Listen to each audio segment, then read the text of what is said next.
Well, we're finding that an increasing number of women today are braving it alone when it comes to investing in real estate, rather than waiting for a partner to come along before taking the big plunge. Miriam Sandkuhler from Property Mavens is an accredited property investment advisor who's creating a bit of a space for women investors. And she's seen an increase in the number of women clients who are single, savvy and ready to invest. All power to them, I say. Miriam, how are you?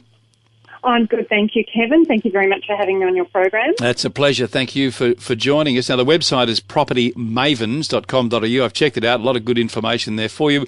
But, Miriam, I just want to know, is there a bit of a difference between the way women invest and men invest in property? Absolutely. From my observations, generally women would buy more frequently on emotion, whereas men tend to apply more of a financial analysis to the process. And generally this is because women would initially see and buy property based on nesting instincts.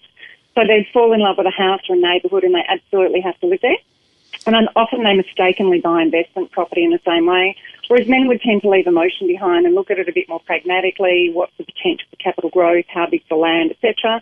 But they don't necessarily fall in love with it the way women do. Well, I would have thought that's better for men. Wouldn't that make men better investors than women? Because if you're looking at property investments, you've got to be fairly analytical about the process. Yeah, absolutely, and that's definitely something that women need to become more aware of and more educated in.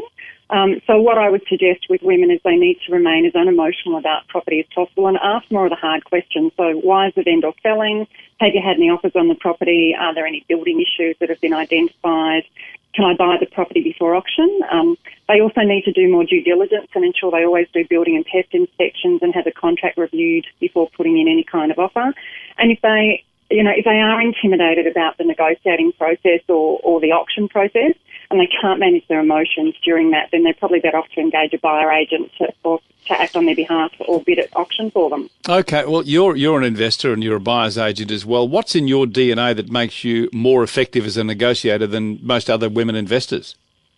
Well, I certainly don't have an emotional attachment to the property that I'm buying on their behalf. When I work with women investors, I make it very clear that when I present property to them, it's about the analysis and the underlying opportunity for growth. And there are different drivers of growth and there are different reasons why I'm presenting that property to them. So whilst they're emotional about the process and the outcome, I actually am able to step away from that. And then I bring my own analytical skills to the table and my own negotiating skills to the table when I actually act on their behalf and go through that process of securing the property for them. So from the moment I start working with them to the outcome at the end, for me, it's an analytical and non-emotional process. Having said that, I have to work with emotions throughout, yes, because obviously clients are emotional about the process themselves. Miriam, I said at the outset there that a lot more women are starting to brave this alone, doing it on their own. Is it fair to say that they're probably coming at this with maybe smaller budgets? And if so, how can they make sure that they're not paying too much? Because prices really are not getting any cheaper, are they? No, they're definitely not. So then it comes down to prepare. So have a strategy and think laterally. And by that I mean it's about having the upper hand on the competition. So if people do have a really tight budget, rather than being disheartened about what they can't do, then they need to have a reality check around what they can do. So whether it's for a property to live in or whether it's for investment, they need to research recent sales evidence in the suburbs for the type of property they want. They need to decide if they're operating on a capital growth strategy or an income strategy. If their budget's limited, they could consider choosing a neighbouring suburb that might benefit from a ripple effect in time if they're outpriced where they want to be.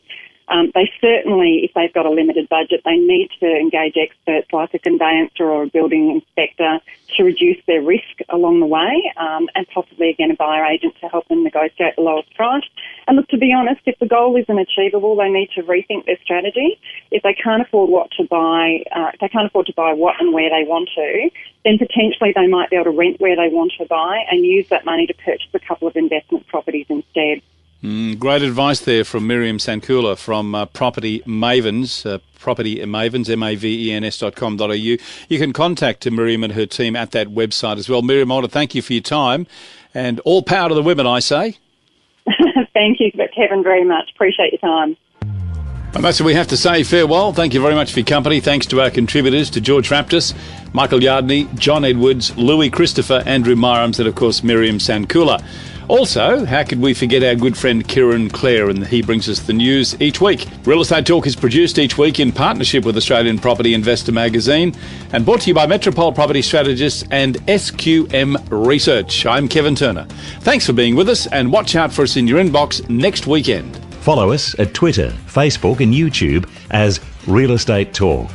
If you have a question for any of our property experts or would like us to cover a particular subject, just let us know through the website realestatetalk.com.au. Subscribe at the site and receive some great bonuses. Tell your friends about us and receive even more gifts. Real Estate Talk is produced free each week to help you with your property investment decisions. The views, thoughts and opinions expressed by the guests in Real Estate Talk should not be relied upon as financial or investment advice. You should always seek the opinion of a trusted advisor about your individual needs. Real Estate Talk, your trusted voice for property investing.